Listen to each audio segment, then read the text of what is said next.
Welcome once again. It's Avinash Vera here, and today's topic is about the transport across the membrane.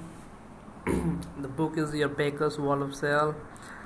Okay, so here just simple diagram. That means how the membrane, which regulates the different kind of movement, input export of different substances across the membrane, with very selective by using proper energy mechanism or some little bit by simple diffusion without consuming any energy. So this is a little bit diagram. So okay, so here's a table that we are searching for. Okay, so it is the small polar substances like your water molecule glycerol. They can move simple diffusion. Small non-polar oxygen, carbon dioxide, large non-polar oils, steroids. Then the facilitated diffusion is the small polar substances, large polar glucose, and some ions, which will be facilitated diffusion. And then the active transport for the larger polar substances, glucose, some potassium, some ions. So those which are non-polar are easily moved through the membrane, where those which are polar in nature are difficult to move through the membrane. And such thing.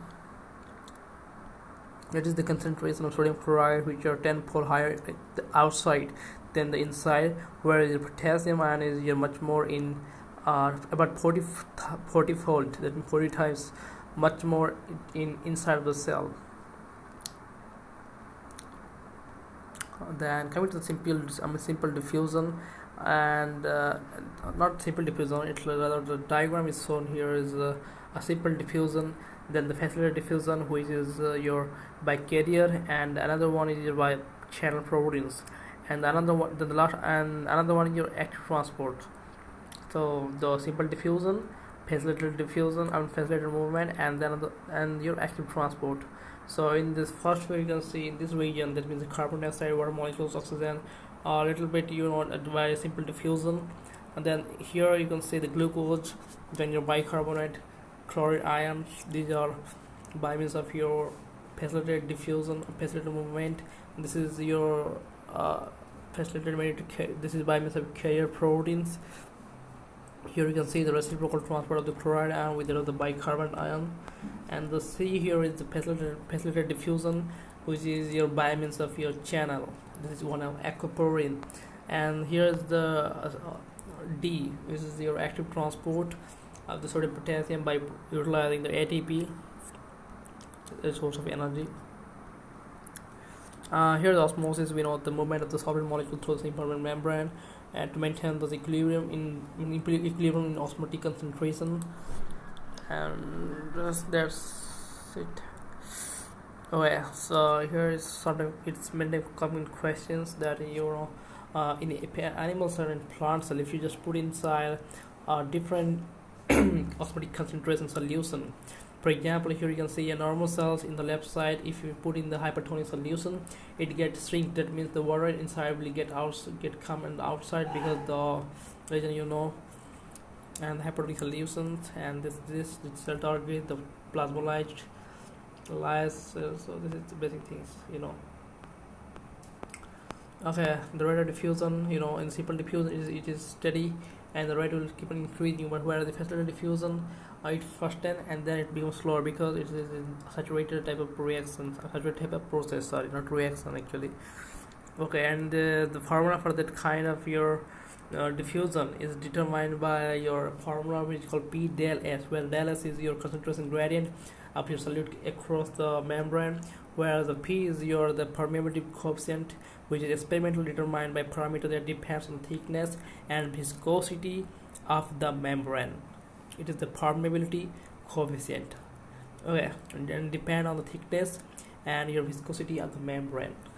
So the del S shows the outside inner side concentration gradient, and the S is also depend on the site shape and polarity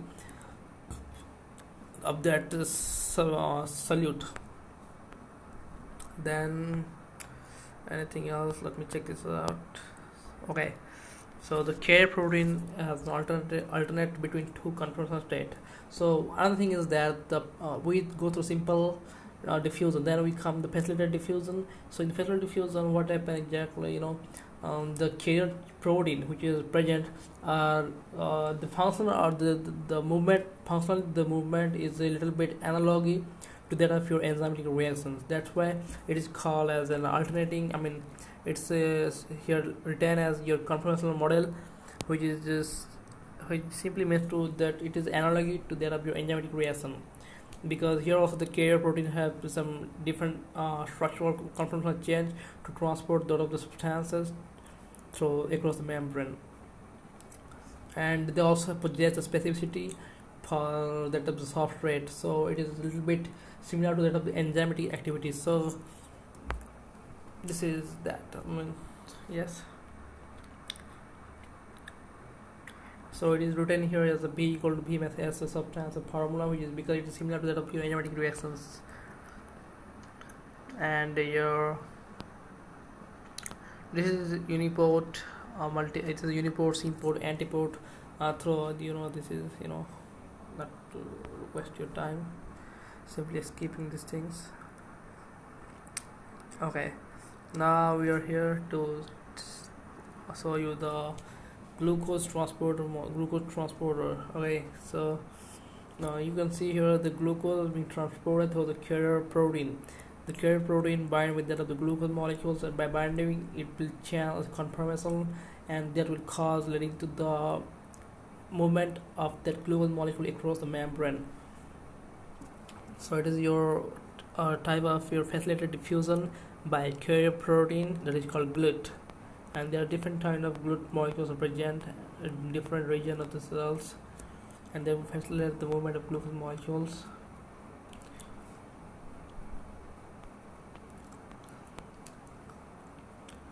Here are some of the GLUT. I think the GLUT1 is for erythrocyte, whereas the GLUT3 and 4 you can see is found in cerebral neurons and skeletal muscles, where the GLUT2 transporter found in liver cells.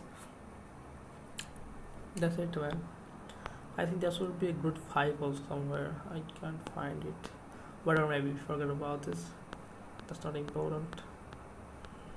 Okay, now the channel proteins with facilitated diffusion are different, like your ions. Okay,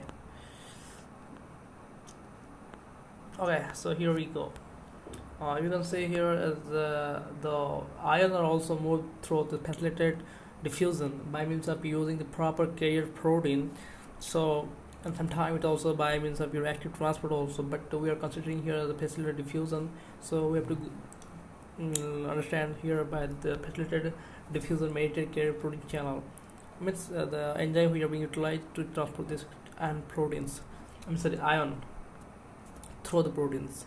Okay, so here's the defective in secretion of the chloride ions. That means we are talking about here is your cystic fibrosis. Yes, this is the a disease where the lungs are unable to lungs is not properly work. The lungs not properly work because the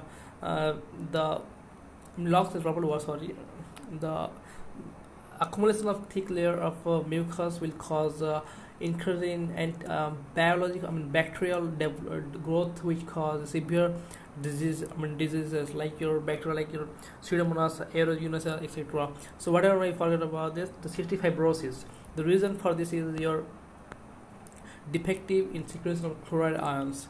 The chloride ion is being secreted or regulated by means of cyclic AMP, by means of your substances cyclic AMP. So whenever there is cyclic AMP bound with another protein, a carrier protein actually, so there will be transportation of the chlorine molecules. But whenever there's protein, the carrier protein is your cystic fibrosis transmembrane conducting regulator. This is your protein which is regulate the transport of these chlorine molecules across this lining of this mucus of this your lungs. So the chlorine could be easily moved through the airway and get outside, and the normal exchange of water molecules and sodium ion will be possible. But in disease case, that in case of some mutation like mutation diseases, mutation, for example, like cystic fibrosis, where the mutation cause inactivation of this carrier protein, regular like CFTR protein, and thus there will be no movement of chlorine molecules, and thus the water and sodium ion also be unable to move through this membrane, and thus they cause a huge thick layer of mucus accumulation that's in the airway, and that cause accumulation of bacterial growth, and that cause diseases. The cell portion will remain dehydrated because the water cannot go through this, pass through this membrane, and this is the problem. And nothing, so pour on here. You can see the chlorine ion is ready to move but unable to move if it is upset or mutated. So you can see this is the site of deletion or mutation, and if this get mutated, then there will be no movement of the chlorine molecules through the membrane, and that cause this cystic fibrosis. Yes, the deletion of a single amino acid in the first nucleotide binding, the nucleotide binding domain of the CFTR protein blocks its transport function, resulting in cystic fibrosis. And this is all details you can read by pausing this if you feel it necessary. Okay, so here we are near the aquaporin. So aquaporin, it is your facilitated diffusion through a channel protein, not a carrier protein. So the aquaporin describes that the terminal integral membrane protein that have 4 identical monomers. Yeah, it has 4 identical monomers. Okay, these are the 4 monomers you can see here: 1, 2, 3, 4, left, right, up, down. Okay, and each 4 identical monomer have 6 transmembrane protein. Transmembrane means the protein like alpha helix have 6 in number, which can be passed through the membrane.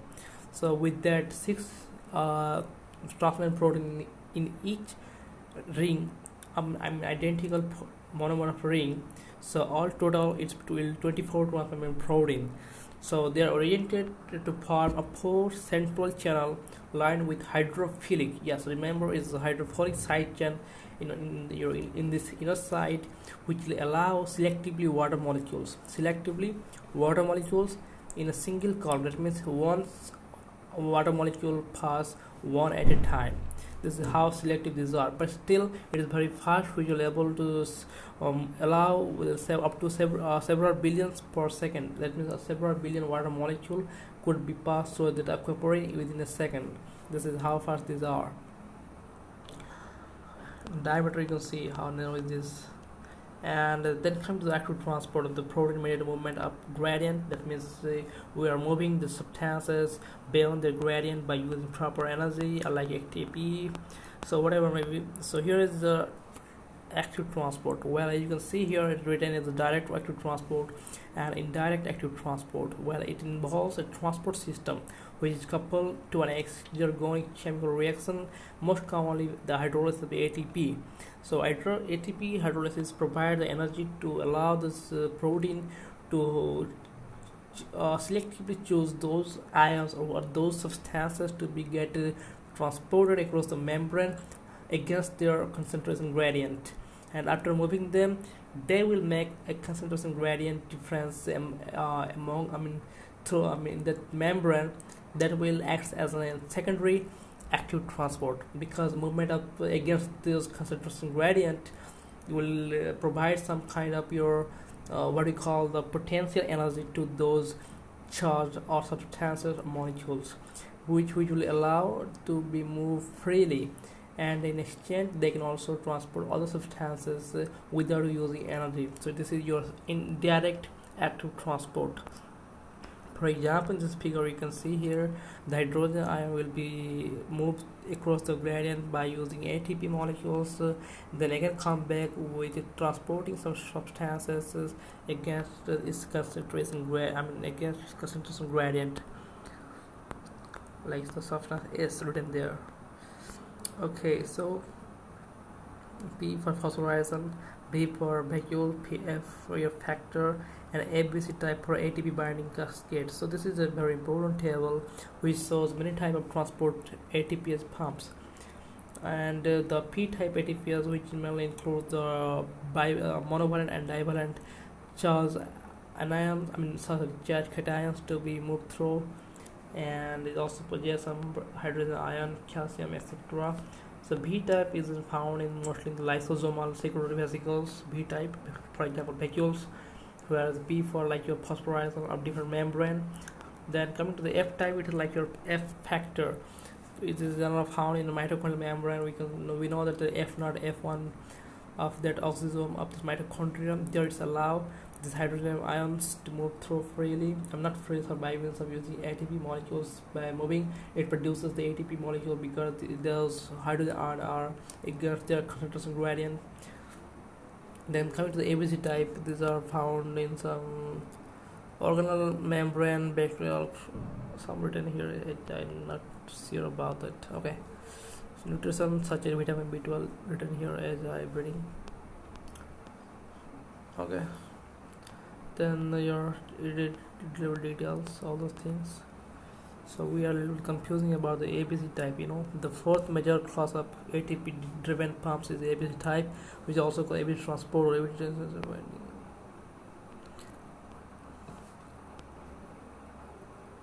Wow, there's more than 150 known ABC type.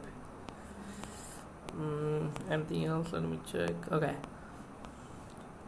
So the cells such as tumor have an unusual high concentration of large protein called the multi-drug resistant transport protein, which was in fact the first ABC type ATPs to be identified in human. This multi-drug resistant transport protein use the energy for ATP hydrolysis to pump the hydrophobic drugs. Yes, to pump the hydrophobic drugs out of the cells, and this is how it's very important. You can see here and by doing this, it will be able to reducing the cytoplasmic concentration of that drugs, and hence the effectiveness of the therapeutic agents. So there will be very less effective what we call that means less effective will those drugs will become. Yeah, those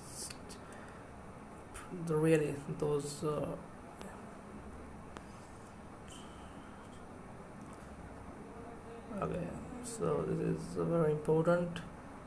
Proper identify the drugs. So the tumors are really important. Very smart man. So it is that means the tumor have unusual high concentrations. This is very interesting.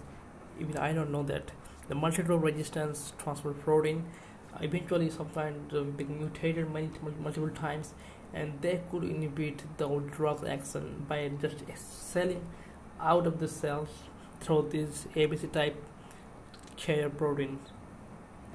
Oh, sorry, for active transport. Sorry for that. Okay, so this is the amino acid sugar concentration movement, indirect transport. Better I gives you some example. You can see here it is very also important. There are 3 sodium ion going against and 2 potassium ion will coming inside, because we know the amount of potassium ion is higher in inner side, about 40-fold, whereas the 10-fold in sodium ion in outer region. So to move them, to allow them to move, we need some energy to be properly utilized. So here is also the binding of ATP in this region of your alpha important. The alpha region, the ATP will bind alpha segment, and they cause the movement of sodium and potassium to exchange through the membrane. So ATP at alpha subunit, so that's important. Yeah, it's most common question examination. So whatever, so this is, you can see here the alpha segment and beta segment is right there. So whenever there will be the first thing here is the 3 sodium ion, which will get need to be outside. To move outside, they move easily through this ATP hydrolysis. Then after that, the potassium get bound, and they cause to be get inside by releasing that phosphate molecule, and once it's ready to transport further this sodium potassium channel to begin a sodium potassium pump. And here it's written the just mechanism that how glucose is being moved, because we have seen in the very first diagram that glucose is also moved by active transport, and here is an example of your secondary active transport, or what we call an indirect active transport, because we know that whenever there is a different in concentration gradient, the ion moves, so they will allow other kind of movement So here is also the same thing, the sodium ion get inside tagged with, I mean bound with that of the carrier protein, I mean the top here, oh yes, that transporter, and that allow the binding of glucose molecules to move across this gradient to being utilized by the cells. So this is your sodium glucose importer.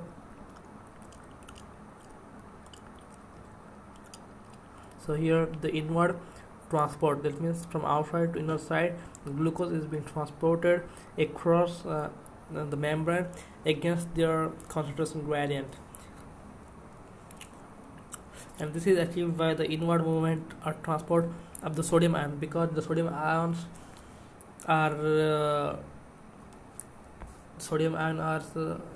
here is the diagram, because here by means of active transport, a primary active transport, what we see that sodium ion getting outside, and here that is a gradient where is here the sodium ion are getting inside, and they're also getting those what we call glucose molecules. So this is your secondary active transport. That is simple, man.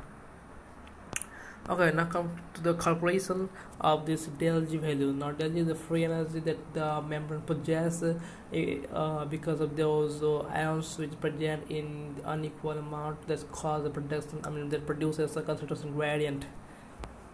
So solid outside by solid inside. So del G equal to del G naught plus RT log S inside by S outside, plus symbol, so it reverse, otherwise it will be outside minus inside.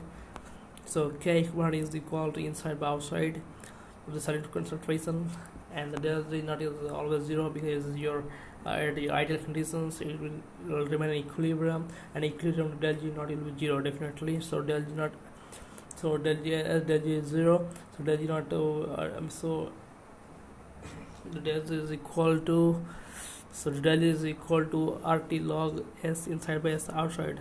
So del G equal to del G naught plus RT log S inside by outside is the formula. This is the formula, and as we see, del G naught is your ideal condition for it at the equilibrium. There will be no exchange, I mean there will be 0 energy, so that the free energy is 0. So the equilibrium at the free energy ideal condition is 0. So del G for inward equal to RT log del S, I mean sorry, S inside by S outside. Okay, this is important also.